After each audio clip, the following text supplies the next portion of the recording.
ओम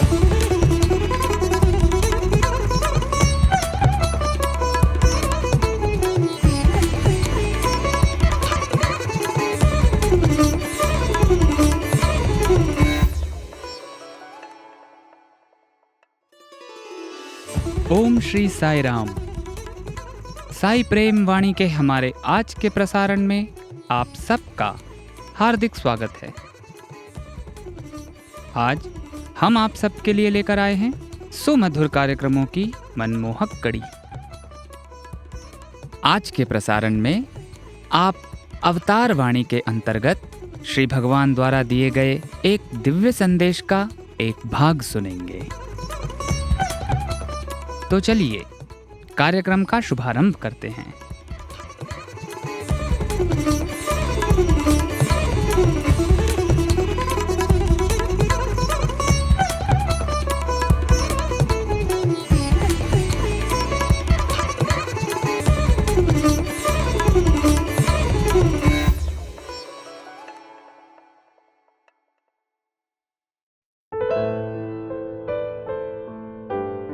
अब प्रस्तुत है हमारा कार्यक्रम अवतार वाणी।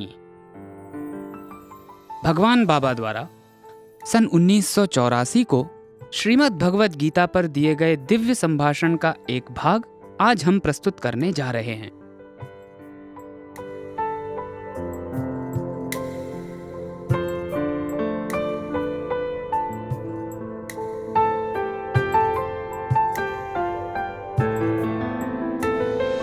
ప్రేమ స్వరూపులారా, జ్ఞాతుం ద్రష్టుం చ తత్వేన ప్రవేష్టం చ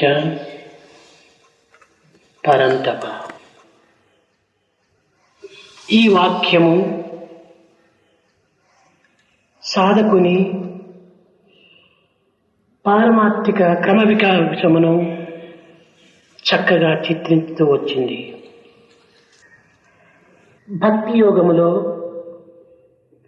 ముముక్షునకు ఈ వాక్యములు ప్రధానమైన సోపానములుగా నిరూపిస్తూ వచ్చింది. జ్ఞాతు అనగా శాస్త్రం, గురు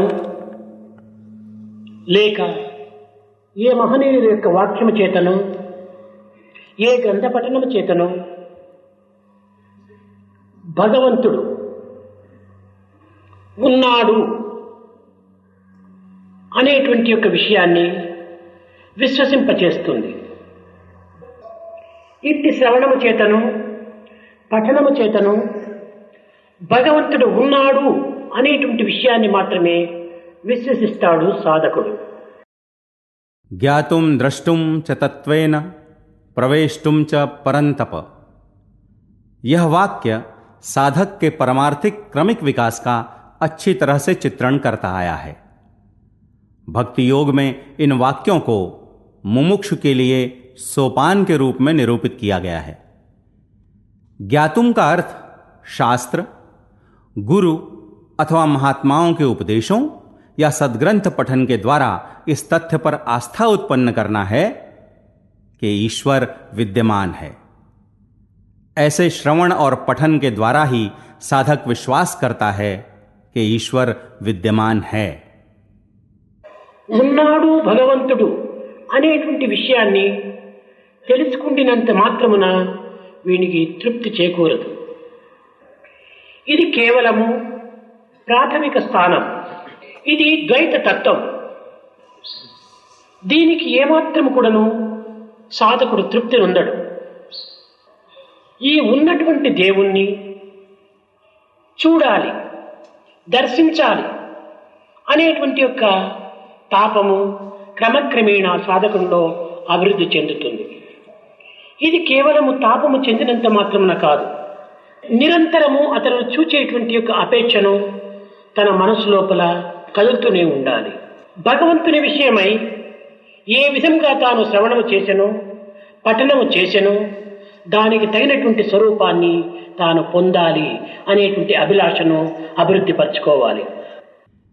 ईश्वर विद्यमान है, इस तथ्य को जानने मात्र से साधक संतुष्ट नहीं होता है। यह केवल प्राथमिक स्तर है। यह द्वैत तत्व है। इससे साधक जरा भी संतुष्ट नहीं होता है। इस विद्यमान ईश्वर को देखना है, दर्शन करना है, जैसी व्यथा उसमें बढ़ने लगती है। यूं व्यथित होने मात्र से कुछ नहीं होगा। सतत ईश्वर को देखते रहने की इच्छा उसमें होनी चाहिए। ईश्वर के बारे में उसने जो श्रवण किया, जो कुछ पढ़ा, वैसे ही स्वरूप को प्राप्त करने की अभिलाषा को बढ़ाना चाहिए। దీనికి ఒక చిన్న ఉదాహరణ, ఒక పసలి కాపరి ఉండేటువంటి వాడు. ఇతను స్థితియందు తాను చాలా దుస్థితిగా ఉండినప్పటికీ భగవత్ విషయమునందు అనంతమైనటువంటి భక్తి శ్రద్ధలు కలిగినటువంటి వాడు. అదే గ్రామంలో ఒక పౌరాణికుడు ఈ పురాణము చెప్పుతూ సాయంకాలం ఈ విధంగా ప్రేక్షకులకు తగినటువంటి భక్తి మార్గంను ప్రబోధిస్తూ ఉండేవాడు. ఈ పసల కాపరికి తన యొక్క వృత్తిని మాని జీవించటం అసాధ్యం కనుక తన వృత్తిని యథారీతిగా చేసుకుంటూ సాయంకాల సమయమునకు పశువులన్నీ కూడాను తమ తమ ఇంటికి చేర్చి ఈ యొక్క సమావేశంలో పాల్గొనేటువంటి వాడు ఈ పసల కాపరి. इसके लिए एक छोटा सा उदाहरण, एक चरवाहा था। बहुत दयनीय स्थिति में होने पर भी ईश्वर के संदर्भ में अत्यंत भक्त था। उसी गांव में एक पौराणिक रहता था जो संध्या के समय पुराण प्रवचन करते हुए लोगों को भक्ति मार्ग में प्रवृत्त करता था। अपने पेशे को छोड़कर जीवन यापन करना इस चरवाहे के लिए असंभव था। इसलिए वह अपने पेशे को निभाते हुए संध्या के समय पशुओं को उनके घरों में पहुंचाकर इस प्रवचन सभा में भाग लेता था। ఆనాడు ఈ పౌరాణికుడు విష్ణు యొక్క స్వరూప లక్షణాలను చక్కగా వర్ణిస్తూ వచ్చాడు. ఇతను నల్లటివాడు, తెల్లని గ్రద్దను ఎక్కుతాడు, తెల్లని నామమును పెట్టుతాడు. ఇతను ఆరాధన చేసేటువంటి భక్తుల యొక్క అభిష్టంలో నెరవేర్చును, వారు పెట్టినటువంటి నైవేద్యమును స్వీకరించును. ఇది పరమ సత్యము, భక్తి కలిగినటువంటి వారికి ఇది సాధ్యము అని పదే పదే బోధిస్తూ వచ్చాడు. ఈ పండితుడు వర్ణించినటువంటి చిత్రమును తన హృదయంలోకి హత్తుకుంది. ఇంతేకాదు, ఈ పౌరాణికుడు నారాయణుడు గానలోలుడు కనుక భగవంతుని ప్రార్థన గానము చేత కరిగింప చేయడానికి వీలవుతుందని, ఈ గానములకు భగవంతుడు లొంగుతాడని, వశుడవుతాడని కూడాను వర్ణించాడు. उस दिन यह पौराणिक विष्णु के स्वरूप और लक्षणों का बड़े अच्छे ढंग से वर्णन कर रहा था। विष्णु काले रंग के हैं, वह सफेद रंग की चील पर सवार होते हैं, सफेद रंग का तिलक लगाते हैं, उनकी आराधना करने वालों के अभीष्ट पूरा करते हैं, भक्तों द्वारा समर्पित नैवेद्य स्वीकार करते हैं। यह परम सत्य है। पौराणिक बार बार यही उपदेश देता रहा कि जिन लोगों में भक्ति है, ऐसे लोगों को यह साध्य है। पौराणिक द्वारा वर्णित चित्र चरवाहे के मन में अंकित हो गया। इतना ही नहीं, पौराणिक ने यह भी वर्णन किया कि नारायण गान लोल हैं, संकीर्तन से उन्हें पसीजा जा सकता है। वह गान से पसीज कर वशीभूत हो जाते हैं। ఇతను దినము ఇంటి నుండి మధ్యాహ్న భోజనమునకై అంబలి తీసుకుని పోయేటువంటి వాడు. మధ్యాహ్న సమయము అయ్యేటప్పటికీ ఈ అంబలిని నారాయణునికి నైవేద్యం చేసి తదుపరి నేను భుజించాలి అని ఆ పౌరాణికుడు చెప్పినట్టుగా భగవంతునకు నైవేద్యంగా అర్పిస్తూ గానం చేస్తూ వచ్చాడు. తెల్లగద్దనెక్కినవు నల్లనయ్యా, ఈ చల్లదా మెల్లగాను రావయ్యా, తెల్లగద్దనెక్కినవు నల్లనయ్యా, ఈ చల్లదాగా మెల్లగాను రావయ్యా అని గానం చేశాడు. ఈ విధంగా ఒక వారం వరకు చేశాడు. భగవంతుడు ఆరగించినటువంటి ఈ యొక్క అంబిలి నేను ఆరగించటమా, ఛీ, ఇది సరికాదని ఆ అంబిలిని ఇంటికి తెచ్చుకుంటూ వచ్చాడు. ఈ విధంగా జరిగేటప్పటికీ ఒక వారం లోపల ఈ యొక్క పసల కాపరి బలహీనుడయ్యాడు. यह चरवाहा प्रतिदिन दोपहर भोजन के लिए लापसी लेकर जाता था. उसने पौराणिक के कथनानुसार करने का निश्चय किया और वह उसी प्रकार दोपहर भोजन के समय उस लापसी का नारायण को भोग लगाकर यूं संकीर्तन करता कि श्वेत चील पर सवार काले स्वामी, आकर धीमे से ठंडी छाछ पियो. इस प्रकार वह 1 सप्ताह तक करता रहा. जिस लापसी को ईश्वर ने स्वीकार नहीं किया उसे मैं कैसे ले सकता हूं, ऐसा विचार कर वह लापसी को घर ले आता था. 1 हफ्ते तक इसी सिलसिले के जारी रहने के कारण चरवाहा कमजोर पड़ गया. ఈ వారం జరిగిన తర్వాత తనలో తాను చాలా పరితపించాడు. నా గానము సరిగా లేదేమో, భగవంతునికి ప్రీతి కలిగే రీతిగా నేను పాడలేదేమో అని ఈ పాటను ప్రాక్టీస్ చేస్తూ వచ్చాడు. హృదయాన్ని కరిగించే రీతిగా తన భావాన్ని మదించుకున్నాడు. బలహీనుడై అరణ్యానికి చేరాడు పశువులను తోలుకొని. ఆకలి వేసింది. భగవంతునికి అర్పితము గావించకుండా భుజించటం తనకు ఇష్టం కాలేదు.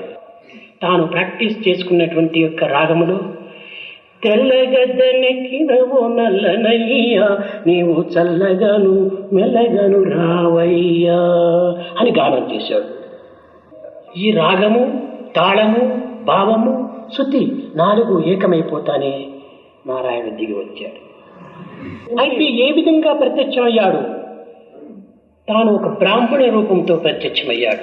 ఈ అసలు కాపరి ప్రశ్నించాడు, ఎవరయ్యా మీరు, ఎక్కడి నుంచి వచ్చారు, బాటసారులా ఏమిటని ప్రశ్నించాడు. నారాయణుడు చెప్పాడు, నేను నారాయణుడను, నీవు ప్రార్థించటం చేతనే నీకు దర్శనమిచ్చే నిమిత్తమే వచ్చాను అన్నాడు. అప్పుడు నారాయణుడికి గానం ఇష్టం కదా అనుకొని, బాపనయ్య చెప్పినట్టి రూపులేదే, అందచందములు చూడ అతను కాదే అన్నాడు. 1 हफ्ता बीत जाने के बाद वह बहुत व्यथित हुआ. शायद मेरा गाना अच्छा नहीं है, शायद ईश्वर के हृदय को पसीजने लायक मैंने गाया नहीं होगा. ऐसा विचार कर वह इस गीत का अभ्यास करने लगा. हृदय को पसीजने लायक अपनी भावनाओं को तराशा. कमजोर होने पर भी पशुओं को हाँक कर जंगल पहुंचा. उसे भूख लगी, परंतु ईश्वर को अर्पित किए बिना भोजन करना उसे अच्छा नहीं लगा. वह अपने अभ्यास किए हुए गीत को यूं गाने लगा, श्वेत चील पर सवार हे काले स्वामी, आकर धीमे से अब ठंडी छाछ पियो. जैसे ही राग, ताल, भाव, सुर ये चारों एक हो गए तो तुरंत नारायण उतर आए. परंतु कैसे प्रकट हुए? एक ब्राह्मण के रूप में प्रकट हुए. चरवाहे ने उनसे प्रश्न किया कि आप कौन हैं, कहां से आ रहे हैं, क्या राहगीर हैं? नारायण ने कहा, मैं नारायण हूं, तुम्हारे प्रार्थना करने पर ही तुम्हें दर्शन देने आया हूं. नारायण को गाना पसंद है ऐसा सोचकर उसने कहा, ब्राह्मण का कहा वह रूप नहीं है, सुंदरता भी वैसी नहीं है. ఆ బాబనకి చెప్పాడు, నల్లని ముఖంలో తెల్లని నామాలుగా ఉంటుంటాయి, గ్రద్దనెక్కి వస్తాడు అని చెప్పాడే. ఆ విన్నటువంటి విషయము ఈనాడు ప్రత్యక్షంగా కనిపించడం లేదే అని శ్రవణం, ద్రష్టం. చూడండి, ఆ జ్ఞాతమును ద్రష్టం ఈ యొక్క రూపకంగా చూడాలని చెప్పని ఆశిస్తూ వచ్చాడు ఈ సాధకుడు. కానీ భగవంతునికి ప్రత్యేకమైనటువంటి ఒక స్వరూపం అనేటువంటిది లేదు. సహస్ర శీర్ష పురుష, సహస్రాక్ష సహస్రపాద, అనేక నేత్రములతో, అనేక హస్తములతో, అనేక శిరస్సులతో ఉండేటువంటి ఒక భగవంతునకు ఒక్క రూపం అనేటువంటిది ఏ రీతిగా కల్పించడానికి సాధ్యమవుతుంది? కానీ భక్తుని యొక్క ప్రీతి నిమిత్తమై వాడు ఆశించినటువంటి, వాడు చింతించినటువంటి, వాడు విన్నటువంటి యొక్క స్వరూపాన్ని దర్శనమివ్వటకై తాను సిద్ధమై ఉంటాడు. चरवाहा सोचने लगा कि ब्राह्मण ने बताया था कि काले मुख पर सफेद तिलक होता है, सफेद चील पर सवार होकर आते हैं, लेकिन ये बातें प्रत्यक्ष रूप में दिखाई नहीं पड़ रही हैं. देखिए, ज्ञातुम अर्थात साधक ने जो सुना था वह द्रष्टुम अर्थात उसे प्रकट रूप में देखना चाह रहा था। परंतु ईश्वर के लिए विशेषतः कोई एक रूप नहीं है। सहस्त्र शीर्षा पुरुषः सहस्त्राक्षः सहस्त्रपात। अनेक नेत्रों, अनेक हाथों, अनेक सरों से युक्त ईश्वर के लिए किसी एक रूप की कल्पना करना भला कैसे संभव है। परंतु भक्त की इच्छा के लिए उसके अपेक्षित, उसके द्वारा चिंतित, उसके द्वारा सुने हुए रूप में दर्शन देने के लिए ईश्वर सदैव तैयार रहते हैं। ఇది భక్తుని యొక్క భావస్వరూపమే కానీ భగవంతుని యొక్క నిజ స్వరూపములు కాదు. భగవంతుడు భావప్రియుడు కనుక ఈ భావమును పురస్కరించుకొని భక్తునికి ఆయా రూపంలో దర్శనమిస్తుంటాడు. ఈ పసలి కాపరి అభిష్టమును నెరవేర్చే నిమిత్తమై శ్రీమన్నారాయణ యొక్క ఆకారమును దర్శింపచేశాడు. విన్నాను, కన్నాను, కానీ అతనితో చేరేది ఎట్లా అని ఈ పసలి కాపరి యోచిస్తూ వచ్చాడు. విన్నంత మాత్రమున తృప్తి కలుగడు సాధకుడు, కన్నంత మాత్రమున ఇతనికి తృప్తి కలగదు సాధకుడు. అతనితో చేరాలి, అప్పుడు అతనికి పరమానందం. దర్శనమిచ్చాడు, నారాయణుడు అంతర్ధానమయ్యాడు. అదే చిత్రమును హృదయమునందు చిత్రించుకొని పసలి కాపరి ఇల్లు చేరి అతన్ని చేరేటువంటి విధానం ఏమిటి అని నిరంతరము కూడాను చింతించుతూ వచ్చాడు. यह भक्त का भाव स्वरूप है, ईश्वर का निज स्वरूप नहीं। भगवान भावप्रिय होने के कारण भक्त की भावनाओं के अनुरूप दर्शन देते रहते हैं। चरवाहे के अभीष्ट को पूरा करने के लिए श्रीमन्नारायण के रूप का उसे दर्शन कराया। चरवाहा सोचने लगा कि मैंने सुना, देखा, परंतु इनके साथ ऐक्य कैसे हुआ जा सकता है। सुनने मात्र से साधक संतुष्ट नहीं होता है, देखने मात्र से इसे संतुष्टि नहीं होती है। उसके साथ ऐक्य होना है, इसी में उसे परमानंद है। नारायण ने दर्शन दिया और अदृश्य हो गए। उसी रूप को अपने हृदय में चित्रित कर चरवाहा घर पहुंचा और निरंतर यही चिंतन करता रहा कि उसके साथ ऐक्य कैसे हो सकता है। అదే విధముగానే సాధకుడు శాస్త్రము చేతను, గురువుల చేతను, అనుభవజ్ఞుల చేతను దైవం ఇటువంటి వాడు, ఇట్లా ఉంటాడు అని మాత్రమే వింటూ వచ్చారు. ఇది ఏ జ్ఞాతు. నిజమైనటువంటి సాధకుడు దీనితో తృప్తి నొందడు. ఇది కేవలం ద్వైతము మాత్రమే. అక్కడి నుంచి విశిష్టాద్వైతానికి ప్రయాణం చేయడానికి ప్రయత్నిస్తాడు. ఈ విశిష్టాద్వైతం ఏమిటి? అతన్ని దర్శించాలి. అతన్ని దర్శించాలంటే ఏమి చేయాలి? విన్నటువంటి యొక్క తన యొక్క స్వరూప లక్షణాలను హృదయంలో చిత్రించుకుంటూ సతతం మననం చేస్తూ రావాలి. ఏది చేసినా, ఏది చూచినా, ఏది విన్నా, ఏది తలచినా ఆ చిత్రం నుండి తాను తాదాత్మ భావాన్ని పొందాలి. తనలో మొట్టమొదట విన్నటువంటి విషయాన్ని ఊహ చిత్రంగా అభివృద్ధి పరచుకోవాలి. ఈ ఊహ చిత్రమే భావచిత్రంగా రూపొందుతుంది. ఈ భావచిత్రమే సాక్షాత్కార రూపకంగా కూడా పరిణమిస్తుంది.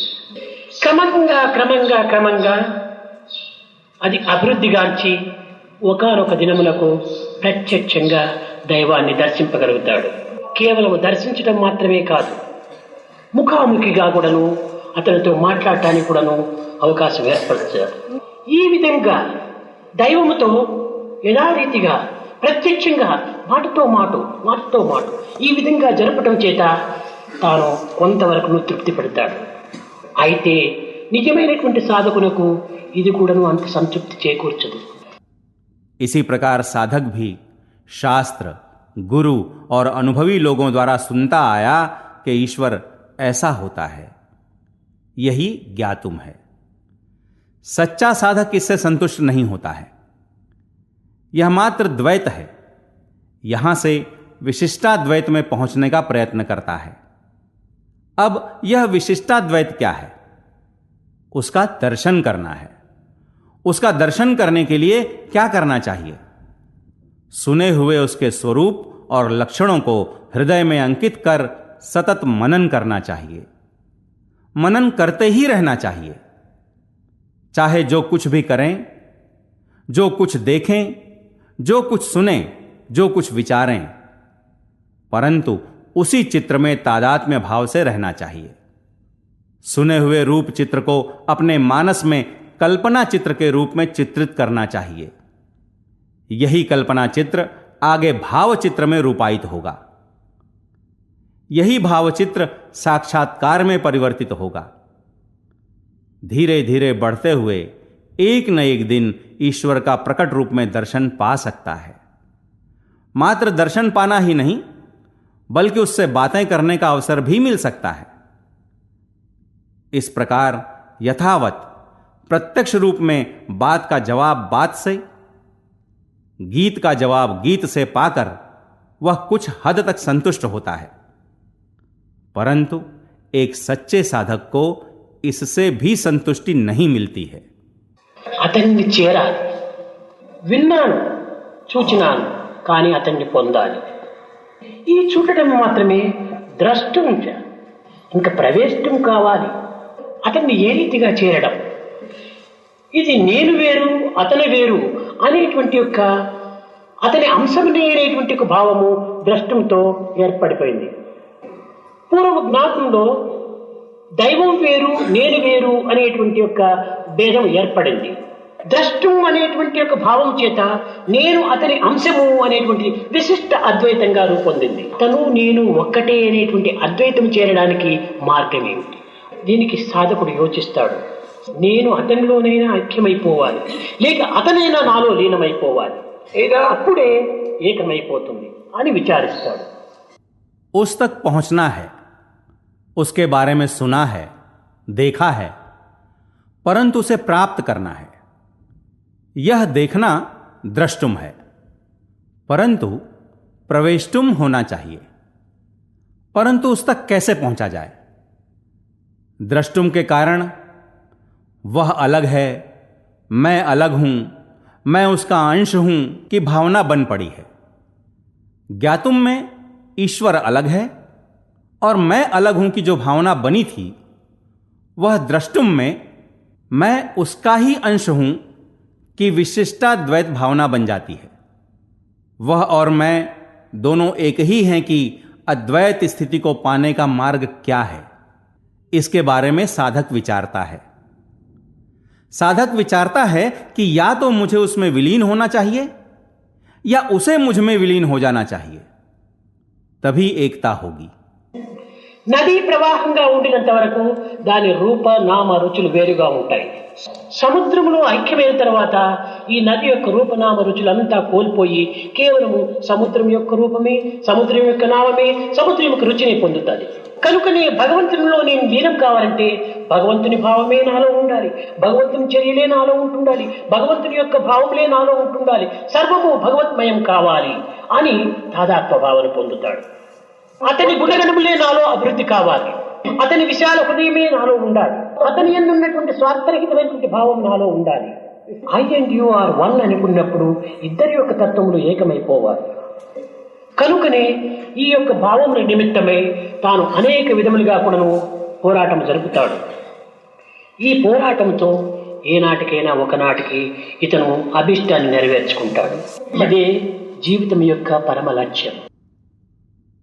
जब तक नदी प्रवाह के रूप में रहती है, तब तक उसके रूप, नाम और स्वाद अलग से रहते हैं। परंतु समुद्र में विलीन होते ही नदी के रूप, नाम और स्वाद समाप्त हो जाते हैं और उसे समुद्र का ही रूप, समुद्र का ही नाम, समुद्र का ही स्वाद प्राप्त हो जाता है। इसलिए यदि मुझे ईश्वर में विलीन होना है तो मुझमें ईश्वर की भावना ही होनी चाहिए, ईश्वर की चर्याएं ही मुझमें होनी चाहिए, ईश्वर की भावनाएं ही मुझमें होनी चाहिए, सब कुछ ईश्वरमय हो जाना चाहिए। ऐसा विचार कर तादात्म्य भावना को प्राप्त करता है। उसके गुण ही मुझमें होने चाहिए, उसका विशाल हृदय ही मुझमें होना चाहिए, उसमें निहित स्वार्थ रहित भावना ही मुझमें होनी चाहिए। जब आई एंड यू आर वन मानेंगे तब दोनों के तत्व एक हो जाने चाहिए। इसीलिए ऐसी भावनाओं के लिए वह अनेक प्रकार से संघर्ष करता है। इस संघर्ष में वह एक न एक दिन अपने अभीष्ट को पूरा करता है। यही जीवन का परम लक्ष्य है।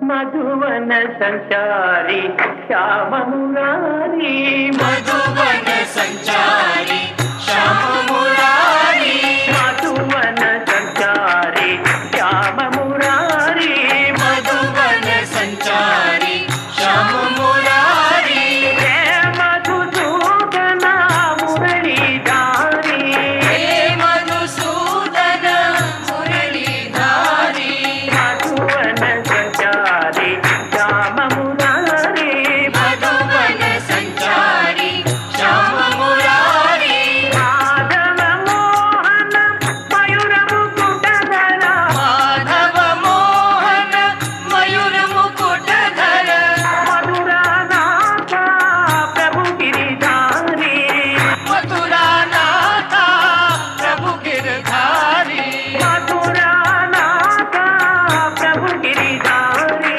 मथुरानाथ प्रभु गिरधारी, मधुवन संचारी श्याम मुरारी, मधुवन संचारी श्याम मुरारी, मधुवन संचारी श्याम मुरारी, मधुवन संचारी श्याम मुरारी, हे मधुसूदन मुरलीधारी, हे मधुसूदन मुरलीधारी, मधुवन संचारी श्याम मुरारी, मधुवन संचारी श्याम मुरारी, मधुवन संचारी श्याम मुरारी, मधुवन संचारी श्याम मुरारी, मधुवन संचारी श्याम मुरारी, मधुवन संचारी श्याम मुरारी, हे मधुसूदन मुरलीधारी, मधुवन संचारी श्याम मुरारी। अभी आप सुन रहे थे अवतार वाणी। आज आपने भगवान बाबा द्वारा सन 1984 में श्रीमद् भगवद गीता पर दिए गए दिव्य संभाषण का एक भाग सुना।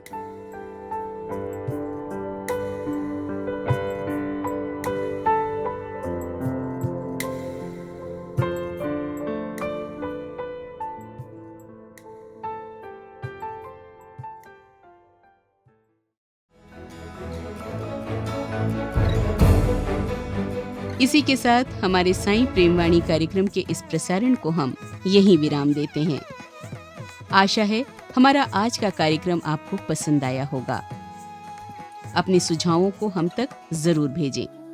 हमारा व्हाट्सएप नंबर है 9393258258 93 हिंदी भाषा में हमारी ये सभी प्रस्तुतियाँ YouTube पर भी उपलब्ध हैं। इन्हें वहाँ देखने या सुनने के लिए हमारे YouTube चैनल को सब्सक्राइब करें और कमेंट बॉक्स में अपने सुझाव देना न भूलें। हे स्वामी, आप दिव्य पिता हैं, हम आपके अंश। हम में गूंजें गीता के स्वर, स्वार्थ मोह न हमें बांधे कभी। हम करुणा सागर की बन जाएं लहर। ये प्रार्थना आपके श्री चरणों में अर्पित करते हुए और ये प्रसारण आपको समर्पित करते हुए अब वाणी को विराम देते हैं। धन्यवाद। सप्रेम साईं राम।